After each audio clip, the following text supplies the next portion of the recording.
जय गुरुदेव।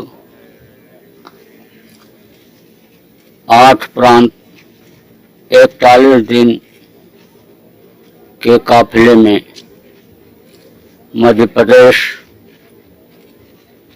महाराष्ट्र, कर्नाटक, तमिलनाडु, आंध्र प्रदेश, तेलंगाना, छत्तीसगढ़ और उड़ीसा के 41 दिन के काफिले में यह देखा गया कि लोग बहुत दुखी हैं। कारण क्या है? जब शोध करके पता लगाया गया तो पता चला कि उनको कोई समझाने बताने वाला मिला नहीं, सत्संग नहीं मिला कि जिससे इनका लोक और परलोक बनता। लोगों को काफिले में समझाया गया और अब भी लोगों से यह कहा जा रहा है कि आप लोग शाकाहारी हो जाएं, क्योंकि मांसाहार खून को बेमेल करता है। तरह तरह की बीमारियां इससे शरीर में व्याप्त हो जाती हैं, दवा से भी ठीक नहीं होती। ऐसे बुद्धिनाशक नशे का सेवन न करें कि जिससे होश हवास खत्म हो जाए। शराब इसके समकक्ष कोकीन, अफीम, गांजा, भांग जैसे नशे हैं। इनका सेवन कोई भी लोग न करें। थोड़ी देर भगवान का भजन, खुदा की इबादत 24 घंटे में से समय निकालकर जरूर कर लिया करें। बच्चों को भी करावें और औरतों को।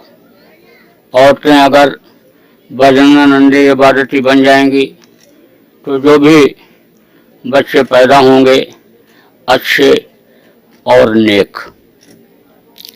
कोई किसी भी धर्म, मजहब, पीर, पैगंबर, औलिया, गुरु या महापुरुष अवतारिक शक्तियों जिनको भगवान कहते हैं, उनकी निंदा बुराई न करें। अपने देवी देवताओं और अपने धर्म, अपने मजहब और अपने देश के सम्मान को बनाए रखने के लिए दूसरे की निंदा बुराई न करें।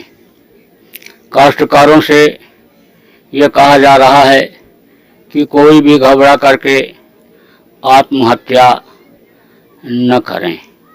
हमको ये मालूम है कि बुनियादी सुविधाओं का अभाव है। मेहनत दिन रात करके एक मजदूर से लेकर के और देश के राष्ट्रपति, प्रधानमंत्री और सेना के प्रमुख लोगों को, सिपाहियों को जो देश की रक्षा करने में लगे हुए हैं, उनको रोटी खिलाते हैं, लेकिन मेहनत भर को उनको लाभ नहीं मिल पाता है। ये मालूम है कि किसान के बच्चे तरक्की नहीं कर पाए साधन सुविधा के अभाव में। ये मालूम है कि रोग और ये तकलीफ़ें लोगों में आती हैं, सही ढंग से उपचार नहीं हो पाता। लेकिन संघर्षमय जीवन है, किसी को भी यानी घबरा करके आत्महत्या जैसा पाप नहीं करना चाहिए।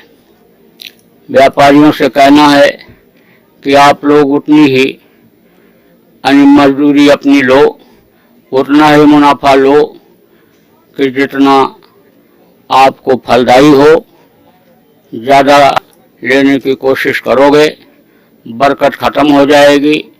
मुनाफा ज़्यादा खाने की कोशिश करोगे तो घर में अशांति आएगी। लड़ाई झगड़े जैसी समस्या बराबर बनी रहेगी। अधिकारियों कर्मचारियों से ये कहना है कि जनता आपका बच्चे की तरह से है और आप इनकी परवरिश उसी तरह से करो। इनका हक मत छीनो, इनके हक को आप लोग आने दो और दिलाओ, नहीं तो आपके बच्चों के ऊपर उसका असर पड़ेगा। अगर आपने गरीबों को सताया, गरीबों के पैसे को, धन को आपने अपने बच्चों के खर्चे में लगाया, तो बच्चे तो आपके नालायकी की राह पर चले ही जाएंगे और जो उनकी आह है गरीबों की, वो आपके लिए भी दुखदायी होगी। भारत देश का संविधान बहुत पुराना हो गया। बनाने वाले ने तो जब बनाया था बड़ी ही अकल और बुद्धि लगा करके बनाया था, बहुत अच्छा था, लेकिन उस समय की परिस्थितियां और थी। अब परिस्थितियां बदल गईं। अब इस समय पर उसमें भारी परिवर्तन की ज़रूरत है। सत्ता पक्ष के लोगों से कहना है कि इसकी व्यवस्था अगर बना लें और कमेटी तैयार कर लें, छोटे स्तर से लेकर के बड़े स्तर तक की समस्याओं को देख करके, परिस्थितियों को देख करके, अध्ययन करके और विशेषज्ञों को बैठा करके इसमें संशोधन कर दें तो लोगों को न्याय भरपूर मिलने लगेगा, लोग सुरक्षित हो जाएंगे और रोटी रोजी की समस्या हल हो जाएगी।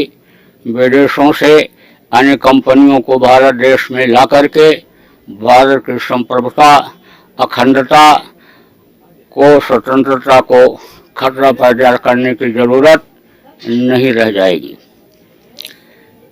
चुनाव प्रक्रिया में भी संशोधन होना चाहिए।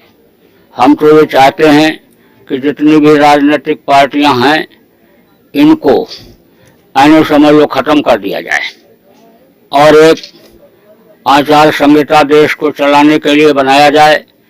देश की सेवा करने वाले देशभक्त, शाकाहारी, सदाचारी लोगों को अन्य ट्रेनिंग दिया जाए, पढ़ाया जाए और उसमें जो पढ़ने में, सीखने में, ट्रेनिंग में अच्छे हों, मेरिट के हिसाब से उन्हीं को कुछ को पक्ष में और कुछ को विपक्ष में बैठा करके देश को चलाया जाए तो देश की व्यवस्था बहुत अच्छी चल सकती है। राजनीतिज्ञों से यह अपील की जा रही है कि आप लोग धर्म पर राजनीति मत करिए। धर्म की राजनीति देश, समाज और देश की जनता के लिए अन्य दुखदायी होगा। आप लोग राजनीति में धर्म ले आइए। जो सत्य, अहिंसा, परोपकार और सेवा रूपी धर्म बताया गया, यानी उसको राजनीति में ले आइए। राजनीति करने वालों के अंदर यानी कूट कूट करके भर दीजिए कि जिससे देश और देश का, जनता का भविष्य अच्छा यानी रहे। शिक्षा का स्तर ऊंचा उठाने के लिए गांव में जगह जगह पर यानी शिक्षा प्रणाली को आने समझ लो कि बदला जाए। ऐसे अच्छे स्कूलों में पढ़े हुए बच्चों को यानी ट्रेंड करके उसमें भेजा जाए कि जिससे बच्चों की बुनियादी शिक्षा बहुत ही यानी समझ लो अच्छे ढंग से हो सके। यानी समझ लो कि जो उनको तनख्वाह मिलती है कॉलेजों में और जो अच्छे स्कूलों में, वो तनख्वाह और सुख सुविधा गाँव में पढ़ाने वाले यानी अध्यापकों को दी जाए कि जिससे वो यानी गाँव में ही प्रशिक्षित हो करके और सीख करके आगे निकलें। तकनीकी शिक्षा यानी टेक्निकल एजुकेशन बचपन से ही बच्चों को सिखाया जाने लगे कि जिससे स्कूल से निकलते ही उनको काम और नौकरी मिल जाए, कागज के टुकड़े की तरह से सर्टिफिकेट लेकर के काम धंधे के लिए इधर उधर घूमना न पड़े। चाइना और पाकिस्तान अगर भारत से अपने बड़े भाई से हाथ मिला ले तो ये दोनों देश यानी बहुत ही शक्तिशाली हो जाएंगे। भारत से हाथ मिला लेने से, दोस्ती कर लेने से इनका सम्मान भी बढ़ेगा और इनकी शक्ति भी उभर करके लोगों के सामने आ जाएगी। कोई भी काम हो बैठ मिल करके अगर किया जाए, सुलझाया जाए तो सुलझ सकता है। जो भी जात पात का झगड़ा, जो भी मंदिर मस्जिद का झगड़ा है, इसको अगर बैठ करके निपटाया जाए तो ये निपट सकता है। कोई भी यानी मंदिर बनाना ढहाना, मस्जिद बनाना या ढहाना यानी ये कोई अच्छा काम नहीं है। इससे यानी समझ लो कि गरिमा मनुष्य की खत्म होती है। कोई भी मंदिर बनाना, मस्जिद बनाना, ये मानो मंदिर, ये मानो मस्जिद यानी इंसानी मस्जिद जो मालिक ने दिया, मालिक ने बनाया, इसको गिरा करके, इसको ख़त्म करके कोई भी मंदिर मस्जिद कहीं भी अगर बनाई गई तो मालिक कभी भी पूजा उपासना कबूल करेगा नहीं।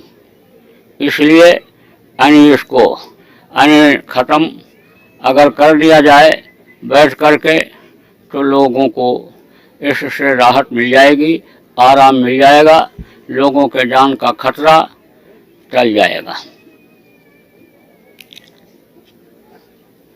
अभी छत्तीसगढ़ में चुनाव होने जा रहा है। जनता को चाहिए कि अपने सही अधिकार का उपयोग सही समय पर करे, क्योंकि अभी चौक जाने के बाद फिर जनता 5 साल के लिए इन लोगों का गुलाम हो जाएगी, जो इनके दरवाजे पर अभी हाथ फैला करके मांगने के लिए आने वाले हैं। जो अभी छोटे बन करके कुछ मांगेंगे, वही लोग यानी बाद में जनता के लिए यानी दुखदाई यानी बन जाते हैं। इसलिए जनता को सोच समझ करके अच्छे शाकाहारी सदाचारी देशभक्त लोगों को ही यानी अपना मत समर्थन देना चाहिए। पार्टी के लोगों से भी हमारी अपील है कि आप भी अच्छे लोगों को, युवा लोगों को आप लोग यानी इसमें लाइए, जो शाकाहारी सदाचारी और वास्तव में देश की सेवा करने के लायक हैं, देश की सेवा करना चाहते हैं, ऐसे लोगों को आप टिकट दीजिए। ग्रामीण क्षेत्र की समस्याएं बहुत ही बढ़ती चली जा रही हैं, इसलिए ग्रामीण क्षेत्रों से यानी ग्रामीण क्षेत्रों का प्रतिनिधित्व करने वाले लोगों को भी इन पार्टी के लोगों को प्राथमिकता देनी चाहिए। अभी होली का कार्यक्रम हमारे आश्रम उज्जैन में 28 फरवरी, 1 और 2 मार्च को होने जा रहा है। हम छत्तीसगढ़ और आसपास के यानी लोगों से ये कहेंगे, छत्तीसगढ़ की जनता से ये अपील करेंगे, उनको निमंत्रण देंगे कि आप लोग वहाँ कार्यक्रम में आइए, सत्संग सुनिए और जो मनुष्य का लक्ष्य है मालिक को प्राप्त कर लेना, नर्क 84 से छुटकारा पाना, तकलीफ़ों से मुक्ति लेना, उस रास्ते को लेकर के और घर में ही बैठ करके आप थोड़ी देर मालिक को ज़रूर याद करिए। जय गुरुदेव नाम ये किसी आदमी इंसान का नाम नहीं है। इस जय गुरुदेव नाम को हमारे गुरु महाराज ने जगाया था। उस समय भी ताकत थी, अब भी ताकत है। इस वर्णात्मक नाम को कोई भी शाकाहारी सदाचारी नशा मुक्त व्यक्ति कभी भी मुसीबत में बोल करके मदद ले सकता है। ध्वन्यात्मक नाम जिससे सारा संसार बना, जिससे अंडपिंड ब्रह्मांड देवी देवता बने, जिससे इंसान बना, जानवर बने, पशु पक्षी और ये पेड़ पौधे बने, वो ध्वन्यात्मक नाम आज सत्संग में अभी 4 बजे से बताया जाएगा। उसको भी लेकर के और घर में ही बैठकर अन्य मालिक की दया दुआ लोग ले सकते हैं।